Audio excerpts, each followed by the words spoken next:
लेकिन इतना बड़ा मकान गिराया, ये गलत किया है ना, ये गलत किया है ना। बहुत अच्छे इंसान थे, बहुत अच्छे इंसान थे। वो किस तरह का काम करते थे? गरीबों की मदद करते थे, हमने सुना है। मकान गिराया गया है, गलत है इस तरह की कार्रवाई करना। हमें नहीं दे सकते हैं, हम नहीं दे सकते।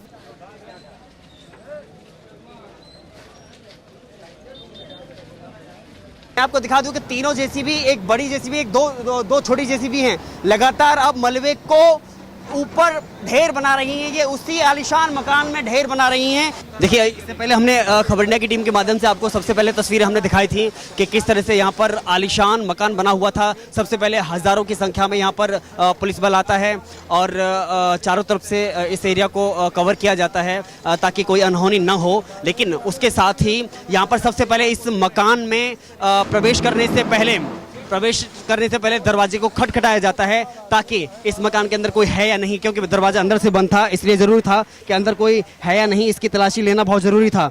आला अधिकारियों ने दरवाजे को खटखटाया लेकिन नहीं खोला गया। लेकिन उसके बाद दरवाजा जेसीबी यानी कि बुलडोजर की मदद से उसे तोड़ा गया, अंदर प्रवेश किया गया।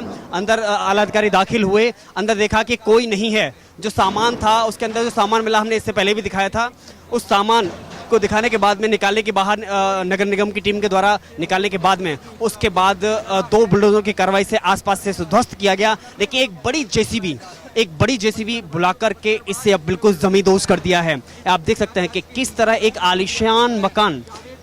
आलीशान मकान को इसे कूड़े के ढेर में तब्दील कर दिया गया है, और शायद ये वही ईंट पत्थर जो पत्थरों से जोड़ करके जो आलीशान मकान बनाया गया था। केवल कसूर इतना था, दोष इतना था कि पत्थर फेंक करके हिंसा रची गई, उसकी साजिश रची गई। यहाँ से पत्थरबाजों के सुनियोजित तरीके से उन्हें भेजा गया बाहर, कि हिंसा की आग में झोंकने की कोशिश की गई, यानी कि उत्तर प्रदेश के माहौल को खराब करने की कोशिश की। जैसा कि जो अपने प्रदेश के मुखिया हैं योगी आदित्यनाथ, उन्होंने कहा था कि कार्रवाई आज तक होती रही है दंगाइयों के खिलाफ में, और जो भी आरोपी रहे हैं ऐसे के लोगों के खिलाफ में कार्रवाई होती रही है, लेकिन कार्रवाई इस बार ऐसी हो, नज़ीर पेश हो, सातों जन्मों तक याद रहे, सातों पुश्तें याद रखें, इस तरह की कार्रवाई होनी चाहिए। शायद वही कार्रवाई यहाँ देखने को मिल रही है कि आज पूरी तरह से बड़ी जेसीबी की मदद से प्रशासन ने पूरी कार्रवाई करते हुए इस आलीशान एक जो लगभग 3 मंजिला की इमारत थी उसे पूरी तरीके से ध्वस्त कर दिया है, और अभी भी लगातार कार्रवाई जारी है। मुझे लग रहा है लगभग 3 घंटों से यह लगातार 3 जेसीबी लगातार पिछले 3 घंटे से ज़्यादा से चल रही हैं। 3 घंटे से जेसीबी चल रही है। मैं पीछे दिखाना चाहूँगा आपको, पुलिस बल पूरा तैनात है, पूरी मुस्तैदी के साथ तैनात है कि किसी तरह की कोई अनहोनी ना हो, उसका अभी ख्याल रखा जा रहा है कि चारों तरफ चप्पे पुलिस फोर्स है, छतों पर भी पुलिस फोर्स तैनात है, सभी तरफ नज़र रखी जा रही है, उधर भी पुलिस फोर्स तैनात है। जेसीबी जो छोटी जेसीबी हैं उनको वहाँ खड़े किया गया है, क्योंकि शुरुआत उन्होंने की थी दरवाजे और बाउंड्री तोड़ करके, लेकिन बड़ी जेसीबी के द्वारा इस मकान को ध्वस्त कर देना, इस आलीशान जो बिल्डिंग थी जो बनाई गई थी, कहीं ना कहीं उस पर प्रशासन का ये चाबुक चला है। साफ संदेश दिया गया है कि जिस तरह से अगर कोई पत्थर चलाएगा तो उन्हीं पत्थरों के ढेर में उसके मकान को तब्दील कर दिया जाएगा। और यही जो मैसेज जो योगी आलाधिकारियों के साथ में योगी ने कहा था, रात में तत्काल बैठक बुला करके कहा था कि कार्रवाई ऐसी हो कि नज़ीर पेश हो और 7 पुश्तें याद रखें। शायद ये 7 पुश्तें, मुझे लग रहा है कि इसके भले ही किसी दूसरे व्यक्ति की 7 पुश्तें याद रखें ना रखें, लेकिन इस घटना के साजिशकर्ता मुख्य आरोपी की 7 पुश्तें मुझे लग रहा है जरूर याद रखेंगी कि अगर पत्थर चलाने की कोशिश की गई, मुझे लग रहा है कि सभी को ये बताया भी जाएगा, मैसेज तो पूरा जाएगा ही कि अगर पत्थर चलाने की कोशिश की गई, यूपी के माहौल को खराब करने की अगर कोशिश की गई, तो इसी तरह उसका मकान जो उसी ईंट पत्थरों से जो बनाया गया है वही ईंट पत्थरों का एक चूरन बना करके उसे ढेर में तब्दील कर दिया जाएगा। तो आप देख सकते हैं कि ये बड़ी जेसीबी के द्वारा पूरी जो पहली मंजिल है उसके साथ में दूसरी मंजिल में जो नीचे की जो मंजिल थी वो भी गिरा दी गई है। लगातार अभी कार्रवाई जारी है। देखिए, आप एक बार फिर देख लीजिए कि आखिरी क्षण है कि जब तीनों जेसीबी एक साथ चल करके अपना काम तमाम करने की ओर कदम बढ़ा रही हैं। अब पूरी तरीके से इस मकान को ध्वस्त कर दिया गया है। इस इमारत को, जो 3 मंजिला इमारत थी, उसे पूरी तरह से ध्वस्त कर दिया गया है। अब मुझे लग रहा है कि अब केवल मलबा इकट्ठा करके, यानी कि एक जो खंडर बनाया गया है, अब जो ईंट पत्थर का जो ढेर बनाया गया है, उसे ऊंचा करने, यानी कि कोई रास्ता में व्यवधान पैदा ना हो, उसके लिए इस मलबे का एक ढेर बनाया जा रहा है। और ये उसी मकान में ढेर बनाया जा रहा है जो इससे पहले अभी कुछ ही घंटे पहले आलीशान मकान था। तीनों जेसीबी एक साथ इस समय काम कर रही हैं और लगातार अपने अंजाम तक पहुंचने में जुटी हुई हैं।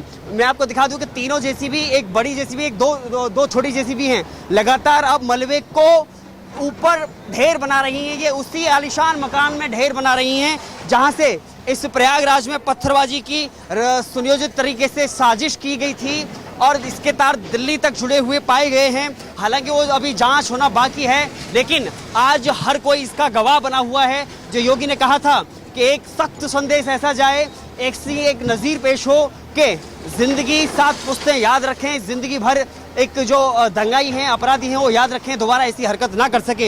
एक बार देख लीजिए कि तीनों जेसीबी एक साथ अपना पूरा काम तमाम करने के लिए यहाँ जुटी हुई हैं और यह मकान को कूड़े के ढेर में तब्दील करने की ओर है, क्योंकि मकान पूरी तरह से एक कूड़े का ढेर बन चुका है, खंडहर बन चुका है। और ये पत्थरों का ढेर यही मैसेज देगा, दूर तक मैसेज इसका जाएगा जो योगी सरकार चाहती थी कि एक ऐसा मैसेज जाए कि हिल जाएं जड़ें अपराधियों की और ऐसे साजिशकर्ताओं की। देखते रहिए आप खबर इंडिया। मकान गिराया गया है, गलत है इस तरह की कार्रवाई करना? हमें नहीं दे सकते हैं, हम नहीं दे सकते हैं। नहीं, कहीं ना कहीं एक गलत कार्रवाई की है सरकार ने। एक मिनट बस बात करिए। देखिए दुख, देखिए आते हम सबसे बात करेंगे हम। नहीं, बात तो कर सकते हैं एक साथ। आपको क्या लगता है? आपको दुख लगता है? हम यहाँ नहीं रहते, हम नहीं जानते। कहाँ नहीं जाने? हम यहाँ हाल में कर देंगे क्या? नहीं, ऐसा कुछ नहीं, हमसे बात करने से ऐसा नहीं होगा, लेकिन इतना बड़ा मकान गिराया, ये गलत किया है ना, ये गलत किया है ना। बहुत अच्छे इंसान थे, बहुत अच्छे इंसान थे। वो किस तरह का काम करते थे? गरीबों की मदद करते थे, हमने सुना है। आराम से आप बात करिए, कोई परेशान मत होइए। गरीबों की मदद करते थे वो? नहीं कह सकते भैया। कुल मिलाकर 68 उपद्रवियों को न्यायिक अभिरक्षा में भेजने की कार्रवाई की गई है। इसमें से 64 उपद्रवी बालिग हैं, जबकि 4 नाबालिग घोषित हुए हैं। उसके बाद कुल 23 अन्य उपद्रवियों को वीडियो फुटेज और सीसीटीवी फुटेज के आधार पर चिन्हित करते हुए उनसे सघनतापूर्वक पूछताछ की जा रही है, उनके खिलाफ सबूत देखे जा रहे हैं। इस प्रकार से कुल अब तक 91 लोगों को हिरासत में लेकर कार्रवाई की गई है। इन 23 के खिलाफ सबूत इकट्ठे किए जा रहे हैं। सबूत मिलने पर ही कार्रवाई होगी, किसी बेकसूर पर कार्रवाई कतई नहीं होगी। और उसी सिलसिले में आज मोहम्मद जावेद उर्फ जावेद पंप नाम का जो अभियुक्त था, जो अभी तक की तफ्तीश में इस पूरी घटना का सूत्रधार बन के उभर के आया है, उस पे उसके अवैध निर्माण पे ये जिला प्रशासन और पीडीए के द्वारा कार्रवाई की गई है। इस कार्रवाई के दौरान उसके घर की सर्चिंग भी की गई और उसमें आपत्तिजनक सामान मिले हैं। टोटल जो आपत्तिजनक सामान मिले हैं, जिसमें अवैध असलहे और आपत्तिजनक पोस्टर वगैरह हैं, उसको कब्जे में ले लिया गया है। उसकी सूची बन रही है और उसको तफ्तीश में शामिल किया जाएगा। अगर आप डिटेल में बात करना चाहें तो जो भी असलहे मिले हैं उसमें एक 12 बोर का अवैध तमंचा है। इसके अलावा 315 बोर का एक तमंचा है और कई कारतूस बरामद हुए हैं। कुछ कागजात बरामद हुए हैं जिसपे माननीय न्यायालय पर तल्ख टिप्पणी और आपत्तिजनक टिप्पणी इस मोहम्मद जावेद उर्फ जावेद पंप के द्वारा किया गया है। इन सभी चीज़ों को ऑन रिकॉर्ड लिया जाएगा और इनको सबूतों में शामिल किया जाएगा, ताकि सबूतों के साथ अच्छी लिखा पढ़ी करते हुए माननीय न्यायालय के समक्ष इन सभी चीज़ों को पेश किया जा सके। नेशनल कुछ लिटरेचर मिला है, कुछ एंटी नेशनल स्टेट के अगेंस्ट कुछ ऐसा कुछ मिला है? लिटरेचर मिले हैं, कई किताबें मिली हैं। उसका एक एक पन्ना भी पड़ताल किया जाएगा। क्योंकि आप देख रहे हैं पूरी टीम भावना से, पुलिस और प्रशासन के सैकड़ों जवानों ने इसमें मेहनत किया है और बहुत देर तक ये पूरी धूप में, चिलचिलाती धूप में कार्रवाई हुई है। बड़ी कार्रवाई है ये। 5 करोड़ से भी ज़्यादा की संपत्तियों को नियमानुसार जमींदोज किया गया है और आगे भी कार्रवाई जारी रहेगी। अभी जितना भी लिटरेचर मिला है, झंडा, पोस्टर, बैनर, कागजात मिले हैं, सभी की गहराई से पड़ताल की जाएगी कि किसने लिखा है, क्यों लिखा है, इसकी मंशा क्या है। बहुत सारी चीज़ें अभी तफ्तीश में है, वो आपको जैसे मैं बताता आ रहा हूँ लगातार आपको बताया जाएगा। सर जावेद की जो बेटी है जाफरीन, उसका भी कुछ इसमें भूमिका पाई जा रही है। आफरीन का जैसा मैंने कल बताया था, उसके बाद से लगातार हमारी जो इन्वेस्टिगेटिव टीम है वो काम कर रही थी। सबूत मिलते ही कार्रवाई कर दी जाएगी, बिना सबूत के अभी कोई कार्रवाई नहीं होगी। आज इमाम गिरफ्तार हुए हैं अटाला मस्जिद के, कौन कौन गिरफ्तारी हुई है? नहीं, अभी कोई गिरफ्तारी नहीं है, ऐसी पूछताछ की जा रही है।